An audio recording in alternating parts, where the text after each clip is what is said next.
Bonsoir et bienvenue à tous si vous nous rejoignez sur Canal Congo Télévision pour vous informer. Direction le Nord Kivu où l'occupation de certaines zones de cette province par les rebelles M23 et l'activisme des ADF inquiètent de plus en plus les militants du mouvement pro-démocratie, la Lucha, qui invite par ailleurs le nouveau chef d'état-major des FARDC, Christian Chiwewe, à ériger son quartier général sur place à Goma. Depuis Goma, Fidel Mouté Peke, communicateur de la Lucha, a été joint par notre correspondant sur place, Joël Kamabou.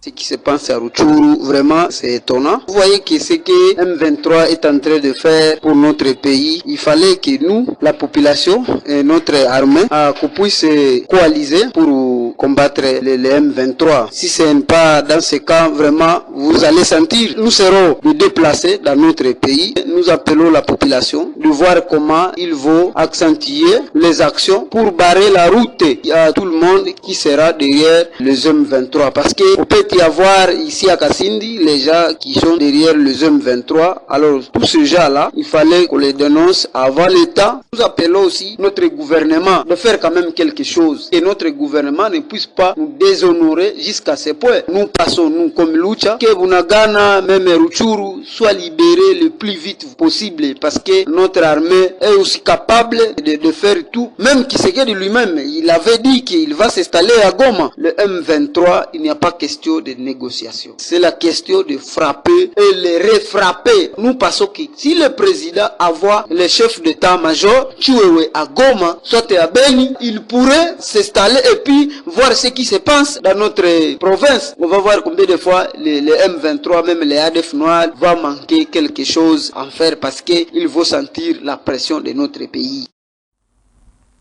Sachez que le premier vice-président de l'Assemblée nationale, le professeur André Mbata, a pris part au dialogue de haut niveau organisé par le Parlement panafricain à son siège de Midrand en Afrique du Sud. À cette occasion, le premier vice-président de l'Assemblée nationale a exigé une fois de plus la condamnation du Rwanda pour son agression à la RDC à travers le M23. Le point avec Gisèle Etoko. Écoute-le. Prenant la parole ce mercredi 2 novembre 2022 au dialogue de haut niveau organisé par le Parlement panafricain à son siège de Mbata, premier vice-président de l'Assemblée nationale, a une fois de plus exigé la condamnation à travers ces mêmes 23 et son retrait sans délai. La contribution du Burundi, que j'apprécie aussi, je crois que c'est une contribution importante. Parce que comment est-ce que l'Union africaine et les institutions régionales peuvent rester silencieuses devant des situations qui portent atteinte à la démocratie comme celle que j'ai évoquée en République démocratique du Congo. Il faut que si le Parlement panafricain représente les peuples d'Afrique, le Parlement panafricain et d'autres institutions africaines ne peuvent pas rester silencieuses face à une situation qui est déplorable. On a vu par exemple le cas d'Ukraine. L'Ukraine est envahie par la Russie. Il y a même des pays étrangers qui interviennent, même des pays africains qui prennent position. Mais il est vraiment déplorable que l'Union africaine, le Parlement panafricain ne puisse pas prendre position devant une situation comme celle de l'agression par le Rwanda de la République démocratique du Congo, le Rwanda qui agit à travers les terroristes du M23. Merci.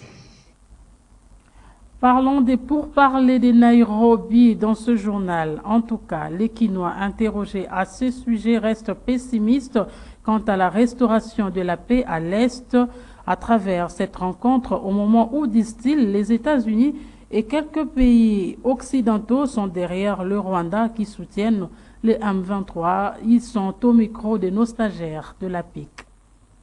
La poursuite des pourparlers entre le gouvernement congolais et les groupes armés qui écument l'Est de la République démocratique du Congo n'aboutira pas à restaurer la paix, estiment les Kinois interrogés ce mercredi 2 novembre, car disent-ils, les États-Unis et d'autres pays occidentaux qui sont derrière le Rwanda qui soutient le M23 ne jouent pas franc jeu au pays de Félix Tshisekedi. Solution Kenya, Mais solution na biso mo photo ça l'effort d'abord. Parce que nous tous déjà ah faut bango checker. Donc to bato ya mabe bazada odo na kati armée na biso. Pourtant au Kabila zalaki mukonza mboka. Tango basala ka fusion na bango wana. Akamata ka ba Rwandais apesa ba kombo na biso. Apesa kombo e bloqué ba Congolais.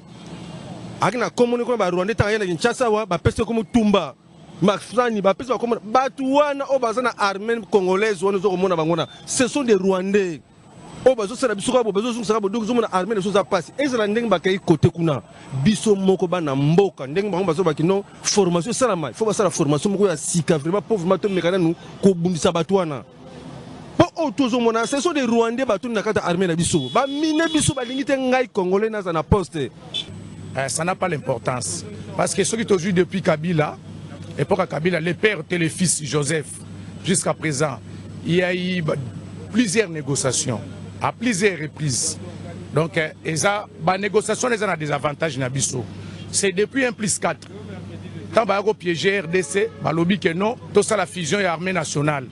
Bemba yo kotsa ba soda na armée nationale, Roubert yo kotsa ba soda na armée nationale. Mais Roubert wa kotsa ba Rwandais. Bemba kotsa ba Congolais. Vous voyez la différence. Après wana, il y a eu ba rencontre plusieurs fois Kabila na ba groupe rebelle. A Signa na ba groupe rebelle. Cela veut dire à chaque fois que tu signé na ba groupe rebelle, eza lokola to kotsa ba Rwandais na ba institution na biso. Et ba Rwandais bali ko kota na ba institution na biso na makasi. Avec bénéfice comme parrain à Bango aux occidentaux. Alors, nous sommes Bango Bazo Sala et c'est une opinion tant nationale qu'internationale qui est biso Congolais si tu comprendre et tu lâcher prise de Bunda. Cette rencontre, moi je ne crois pas parce que tous ces gens-là, moi je vous dis, tous ces gens-là, je ne crois pas parce que ça c'est un complot international. Ce n'est pas le petit Congo aujourd'hui qui peut blaguer avec nous, qui peut badiner avec le Congo. Non, on ne voit pas, on voit les Américains, on voit plutôt l'Amérique et plutôt on voit l'Angleterre. Hein? Qu'ils puissent fléchir, et puis ils gagnent beaucoup.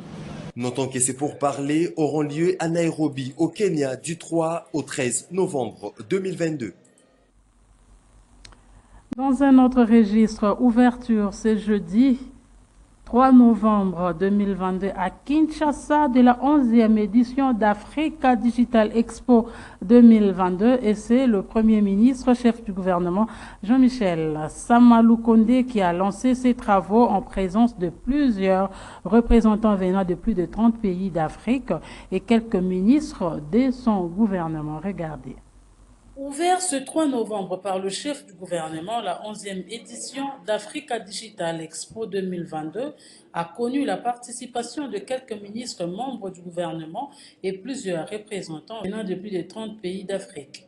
Dans son speech, à l'occasion de ce grand rendez-vous du numérique, le Premier ministre, tenant compte du contexte de guerre dans l'Est, a condamné l'agression rwandaise tout en saluant la détermination suprême des forces armées de la République, le chef de l'État dans la restauration et le maintien de la paix dans cette partie du pays. Entrant dans les vifs du sujet, le chef du gouvernement a indiqué que le numérique devient de plus en plus incontournable dans la marche vers l'émergence et le développement des États du monde.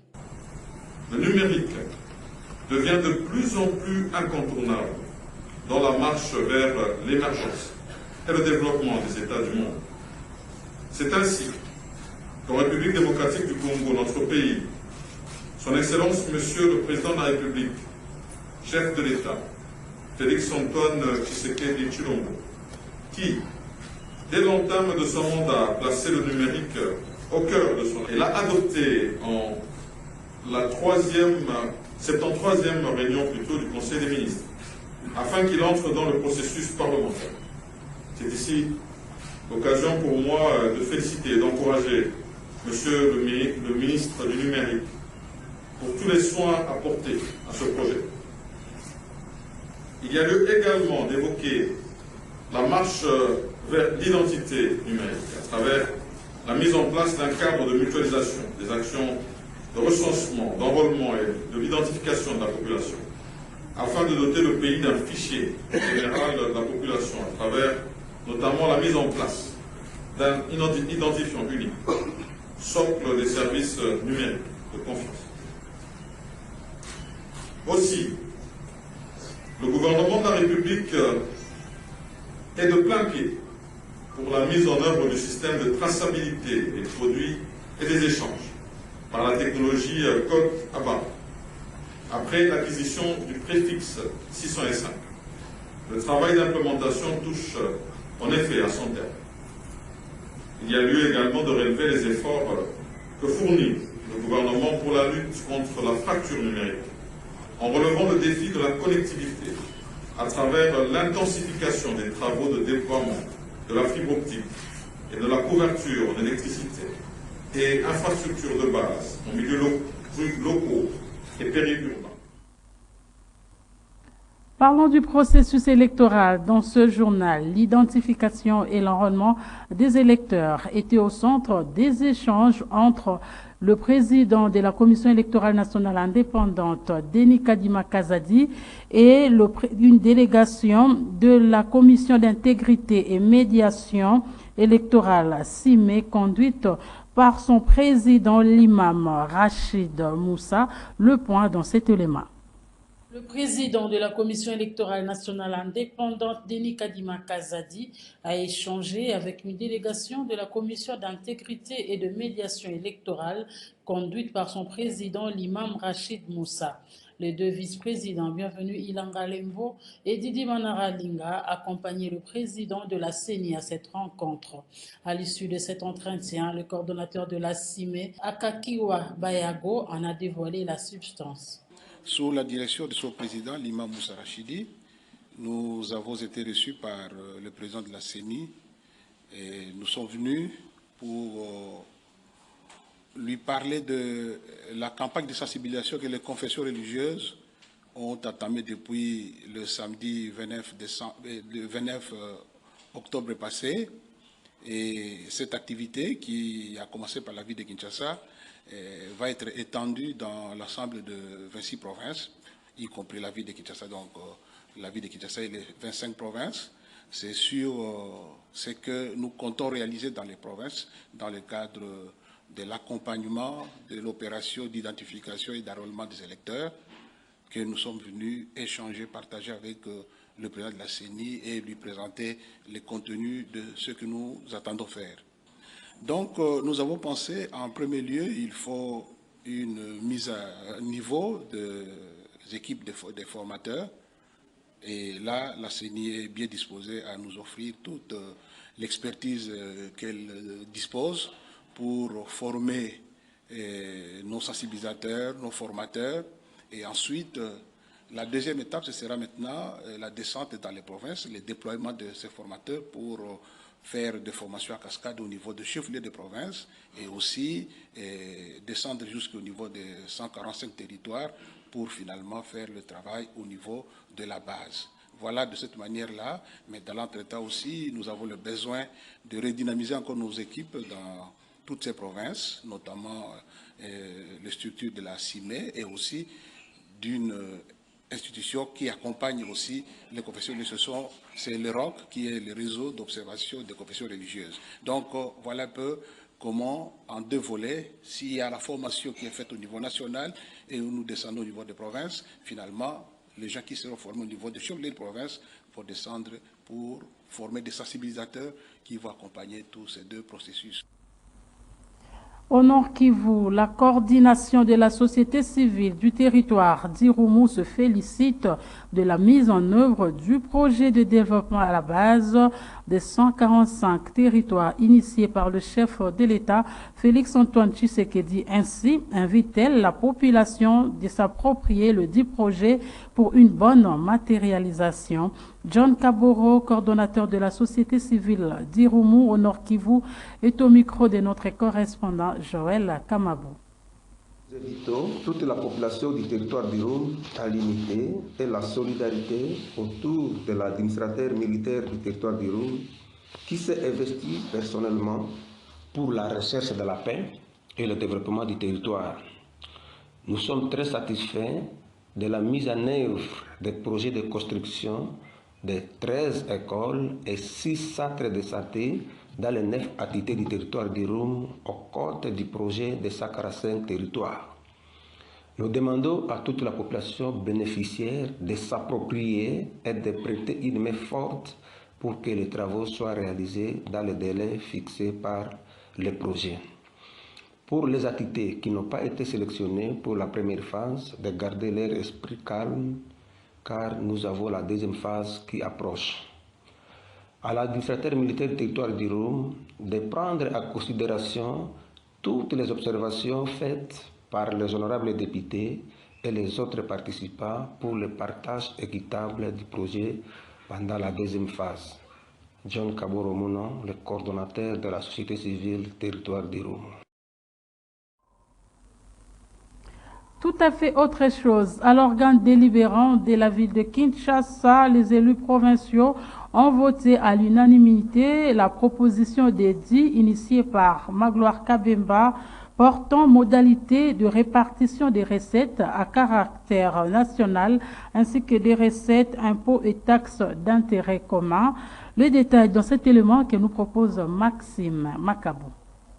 L'audition et approbation du rapport de la commission mixte PAJ-ECOFIN relatif à l'examen approfondi de la proposition d'édit portant modalité de répartition des recettes à caractère national ainsi que les recettes, impôts et taxes d'intérêt commun allouées aux communes de la ville de Kinshasa et vote du texte législatif y afférent et l'examen approfondi de la proposition d'édit portant protection et gestion durable des rivières dans la ville de Kinshasa était au cœur de la plénière de ce mercredi novembre à l'organe délibérant de Kinshasa.